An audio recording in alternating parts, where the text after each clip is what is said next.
Welcome to my 275th video on my work with OO gauge. This video will feature a rather odd little accessory, a Tri-ang RT.267 Fog Signal. I bought this on eBay, more or less just out of curiosity. I'll briefly review the history of this model item and its rather tenuous connection to real railway practices, and then I'll be trying to get the example that I bought to actually work. Spoiler alert, I did eventually make it work in a way, and there's some footage of functioning on the layout at the end, so you can skip to that if you don't want to see all of my fairly lengthy struggles with this item. But for those of you who enjoy watching my frustrations, this is definitely one to stay with. So far as I can tell, this item was introduced by Tri-ang in 1964, just before they acquired the Hornby brand. I'm not sure how long they kept on making it. I found a 1965 Australian Tri-ang price list that listed this fog signal for $1.89 Australian in 1965. The example that I bought on eBay didn't come with box or instructions. Here you can see the box in which this item was sold, rather a fun box, a shame I didn't get that, and the instructions which originally came with the item. Now, of course, the triggering of small explosions was widely used for safety signalling purposes on the railways, and that is still the case in many parts of the world. But the real signalling by explosions bore no resemblance whatsoever to how this Tri-ang accessory works. The real thing didn't involve a big hut beside the track with an arm extending over the track, causing an explosion inside the hut as a train passed. Rather, real-world signalling by explosions depended upon small detonators which were placed on top of the rail. Sometimes these took the form essentially of bags, sometimes, mostly later, they were enclosed discs. They came fitted with straps of soft metal to allow them to be fixed to the railhead. Detonators were placed on the rails whenever it was necessary to warn approaching trains of danger on the tracks ahead, and there was possible question as to whether visual signals would be seen. So certainly they were used in foggy conditions, but also when accidents or other occurrences made the tracks ahead unsafe. This illustration shows the placement of detonators to protect a level crossing, presumably during poor visibility. Well ahead of the obstruction, detonators are placed in groups of 3, separated by a standard short distance. Footplate crew, on hearing the bangs as their engine went over the detonators, were supposed to immediately cut power and brake their train, it not being safe to proceed ahead. Here's my Tri-ang fog signal as it arrived. This is the side that would face the tracks. And here's the other side, which would face away from the tracks. The metal lever seen there is used to cock the fog signal. The fog signal was designed to work with paper roll caps, which were quite common at the time, chiefly for use in toy cap guns. I certainly had quite a few of those in my youth. I still remember hiding behind the settee and joining the Lone Ranger in shooting at the baddies. Roll caps are hard to come by these days. I bought these on Etsy after buying the fog signal, hoping that these caps would work in the Tri-ang mechanism. So let me just have a very basic look at the functioning of this thing as it came. Famous last words. We cock that over there, that piece there.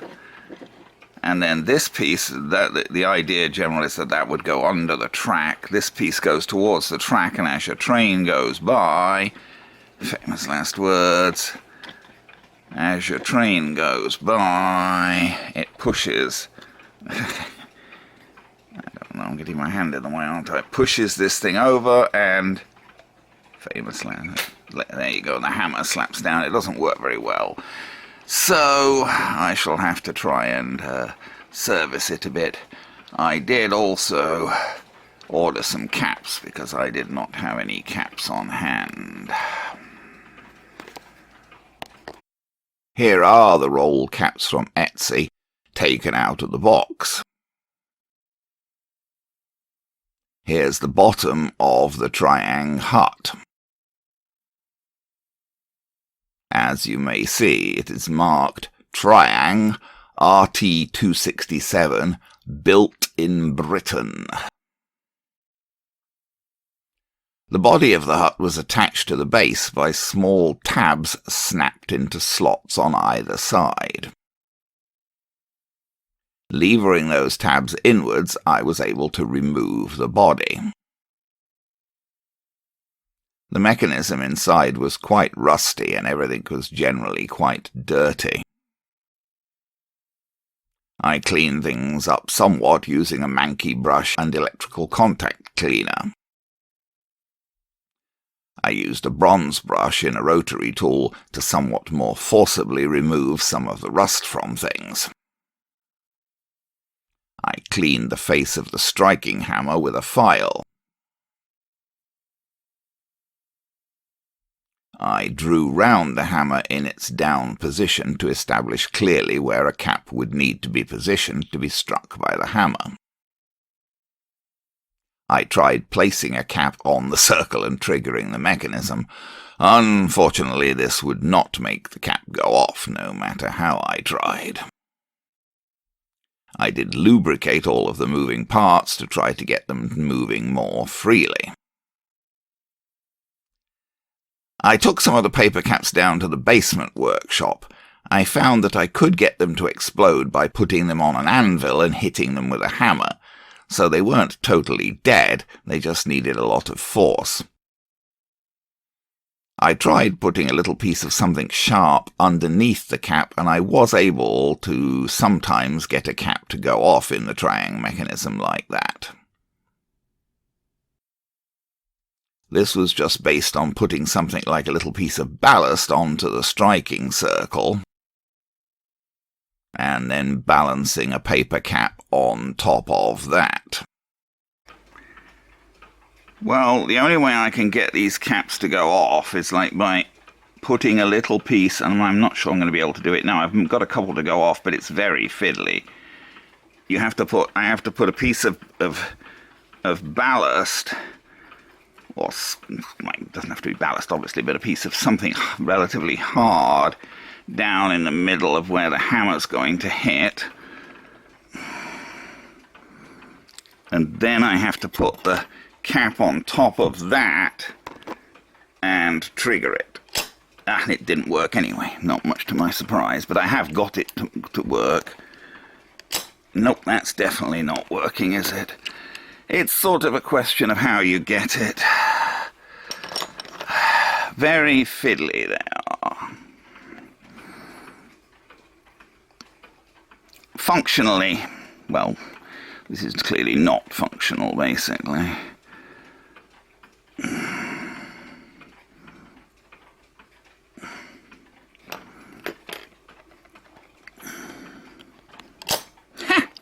I thought we might get that to go off, but no. I don't know. Nope, cannot get the thing to go off, whatever I do.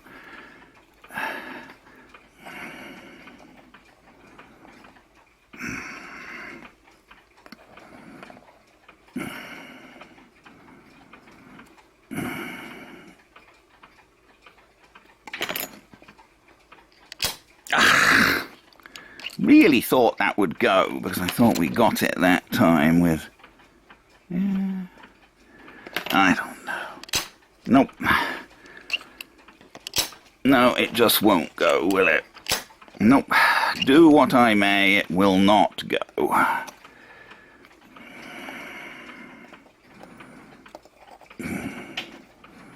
What if we try... What if we try the other way? We put the piece of ballast on top of the cap. Nope, still doesn't work. Bastard thing, it just doesn't want to work, does it? Nope, will not work.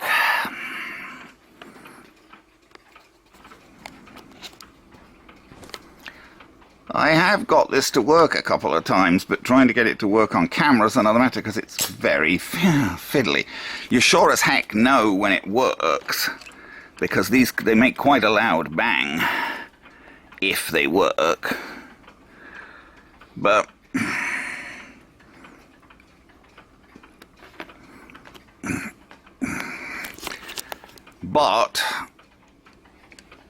no, I just can't get them to work.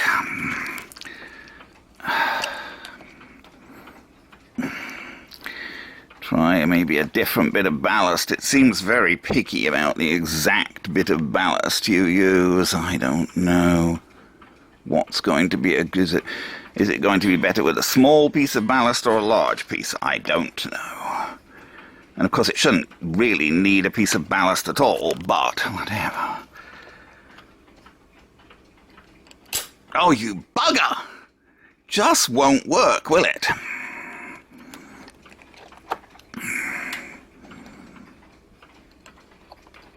Aha! There you go.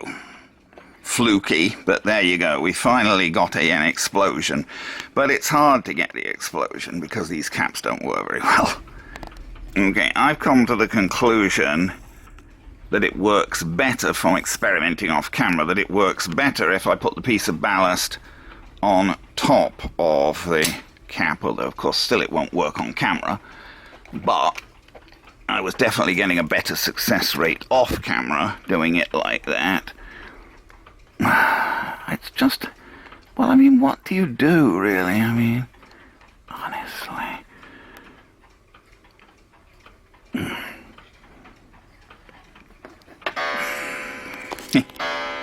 You don't know.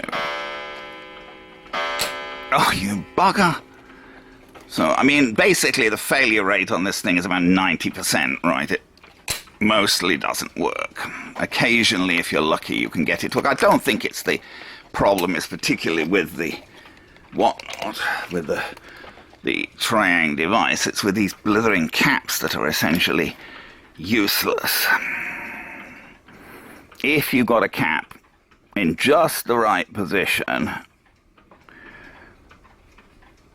I don't know, that's not going to work. It's got to be very well lined up. I don't think that's well enough lined up, but no, it wasn't.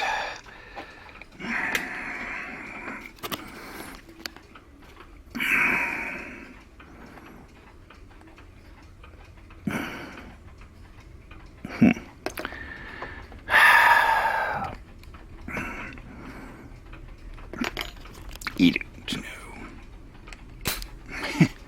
And if it ever does actually work, it makes me jump because it goes off with quite a bang. Well, I don't know, no. I mean, I can't get this to work anymore. What can I tell you? I try, and I try, and I try. But mostly it doesn't work.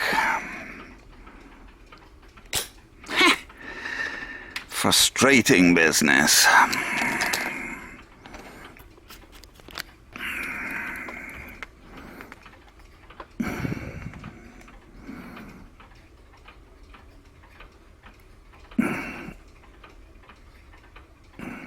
Nah, it's not going to work, I don't think.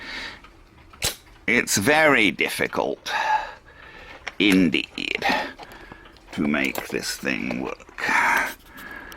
Next to impossible.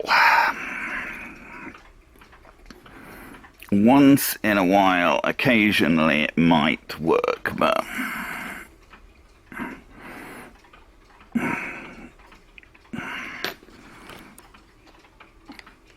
oh, you devil!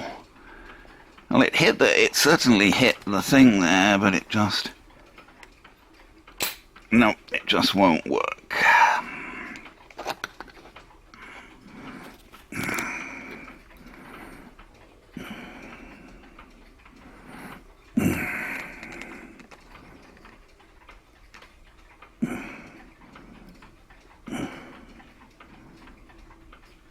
Oh, for goodness sake.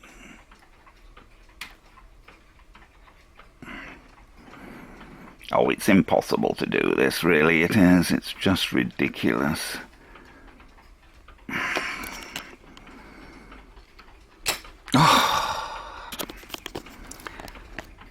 Okay, I'm developing a theory that the smaller the piece of ballast is, the more likely it is to work, but I don't really know. Oh yes, well that worked. Yeah, so it seems like your best bet is putting a small piece of ballast right on top, I guess, so you get a narrow area of impact. The paper caps that I got off Etsy were too wide to fit where the caps were supposed to go in the Tri-ang mechanism, so I used scissors to cut a strip down to a narrower width. I was able to wrap that cut-down strip around the rubber spool that was intended to hold the caps. This, I believe, is how the caps were supposed to be installed. I could get the caps to go off like this sometimes, but I had to put a suitable piece of ballast or similar on top to get the caps to go off, and even then most attempts failed. It seemed to me that when I triggered the mechanism, the cocking lever was hitting the surface of the table, and this might be taking away some of the force of the hammer strike. So I bent the cocking lever upwards a bit so that it wouldn't strike the table when the mechanism was triggered. Unfortunately, this didn't help with getting the paper caps to go off. At this point, I went to a dollar store and picked up what was available in terms of a toy cap gun and caps. They don't seem to do paper caps anymore, but I was able to buy these plastic ring caps and a plastic toy gun intended to fire these. The caps were set off in the plastic toy gun by being placed on pins in the cylinder and then struck by a slightly larger pin on the hammer. I did try the caps in the toy gun and they went off fine with quite a loud bang. I measured the pins in the cylinder. They were just over 2 millimeters across. I figured it might be possible to set off the plastic caps in the Tri-ang mechanism if I could somehow mount the plastic cap on a pin of some kind, but I wasn't confident that the Tri-ang mechanism would provide enough force to set off a plastic cap like that. I experimented first with a short pointed screw, placing the screw in the striking circle, and then balancing a plastic cap cut from one of the rings on top of that screw. This first attempt didn't work, as the screw and cap just skittered away when the hammer struck. I tried a different kind of screw, a bit longer, with a flat end. I'm attempting a proof of concept here to demonstrate there's enough power in this spring and hammer to set off one of these plastic caps. Oh, ow! And there we go. It did indeed. See? With the plastic cap with a screw inside it, we were able to set the plastic cap off with that. So there is enough energy in the system to set off the plastic caps. Given that my trial with a loose screw worked, I figured that I would go ahead and permanently install a screw to allow plastic caps to be used. My original marking of the circle had worn away, so I scratched a new marking with the tip of a file. Here is the strike circle marked with that file scratching. I tried to start a hole in the base with a small bit in a pin vise. The base was metal and was quite hard to drill, although a magnet wasn't drawn to it, so it wasn't steel, but the striking hammer was steel. After quite a bit of drilling with a pin vise, I still hadn't got very far down, so I resorted to using a power drill with the small bit. Once I'd drilled through with the power drill, I expanded the hole with a 2mm bit in a pin vise. Now I had a fairly neat hole going through the base, approximately in the middle of the strike circle. I had screws in a variety of sizes that might work. I found that a nominally 2mm screw just went right through the hole without touching, so I needed to use a larger 2.5mm screw. I wasn't quite sure what length to use. When I first attempted to screw a 2.5mm screw into the hole in the base, the force of my attempting to tap the screw into the hole sheared off the head of the screw, so I had to drill out the remains of that screw. I managed to get a 5mm length screw through on my second attempt, but that 5mm screw didn't stick up quite far enough and so wouldn't make a plastic cap go off. I removed the 5mm screw and replaced it with a 6mm one, which finally worked. Since the caps came as rings, I had to cut out individual caps to work with the Tri-ang signal. Using a craft knife, it was quite simple to create independent plastic caps. Well, the first time I tried this, tried to put a screw in, the screw broke off and I had to drill it out. The second screw I put in, I managed to get in, but it wasn't long enough to make the cap grow off. I've put a longer screw in now, 2mm longer, because I've only got them in that range. I think that was the first one I put in was 2mm by 6 length. This is 2 by 8 length. And it does actually make the darned cap go off, which is good. I mean, of course, you can only load one cap at a time, and you're going to have to take the the top off to do it, so but I don't think I'm going to get it to work any better than that. That's the best I'm going to do, I think.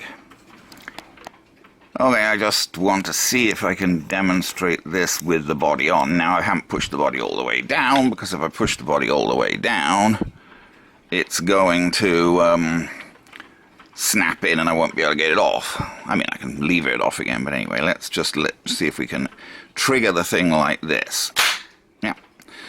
So, I don't know whether you could hear that well on the recording, but the cap definitely went off. I could definitely hear the bang of the cap going off. But I can only load one at a time, but that's the best I'm going to be able to do, I think. Since I now had the signal working quite consistently after a fashion on the bench, I proceeded to try it on a layout. The tabs on the track side of the signal were intended to fit between the sleepers of Tri-ang track, I assume. I didn't have any track into which those tabs could be fitted as intended. So I found the simplest thing was to loosen a couple of the screws holding down a section of my 003 rail track, and then slide the tabs underneath the track section. And here's the signal hut like that, with the top on, although not fully clipped down. That didn't really work, as rolling stock was actually hitting the hut. To get things to work without derailing trains, I had to pull the signal hut back some way from the track, as seen here. Okay, let me see if I can just actually show this weird Tri-ang fog hut thing working with a train. It's all pretty blithering iffy, but what can you do? Okay, we gotta cock it first,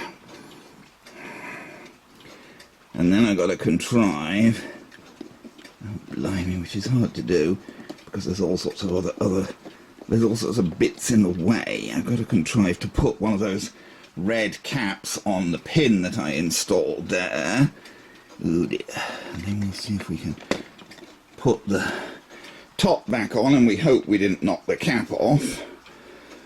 And we'll see if we can make that go off with an engine going by.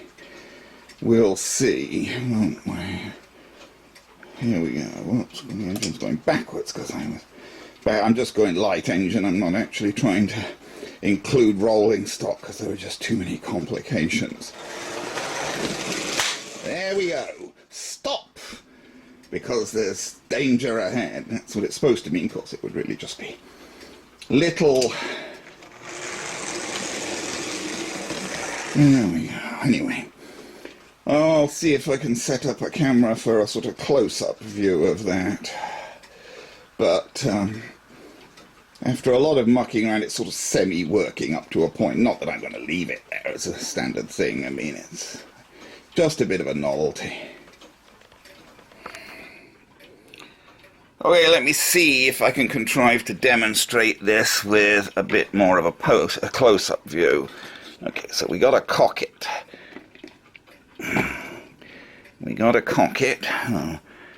Then, whoops, I gotta remove the dead cap, whilst preferably not moving the darn thing. Then you've got to put another cap on, which is fiddly to do because this thing's in the way. And then, famous last words, you try to put the top on. I mean, I suppose you don't have to put the top on, but... Okay. Stop! Danger! Yes, you could even see the flash of that, couldn't you? Well, I could. Okay, hang about. I did make the whole hut tilt, but... Oops, and I hit it a bit on the way back. You know what? Whoops, I can't even get the hut on and off easily if I don't, unless I cock it.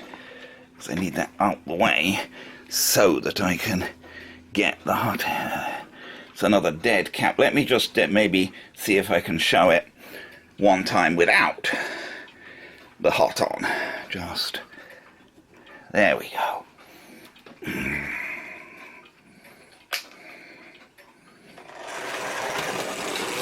There you go.